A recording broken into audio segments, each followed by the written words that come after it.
ہماری اپنی توقعات ہی ہوتی ہیں، کانٹوں میں الجھاؤ رکھنے والی امیدیں، گرم تپتی ریت پر چلنے پر مجبور کرنے والی توقعات۔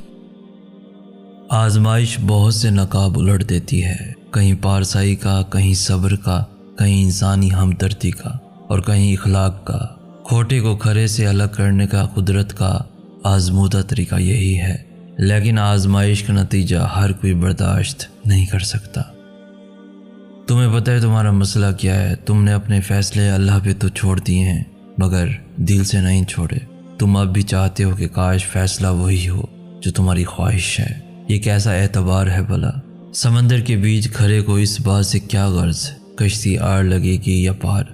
اسے تو بس یہ یقین ہونا چاہیے میں ڈوب بھی گیا تو یہ میرے لیے آر یا پار جانے سے بہتر ہوگا۔ یہی تو اعتبار کا امتحان ہے۔ اللہ جتنی محبت اپنے بندے سے کرتا ہے وہ آپ کی گمان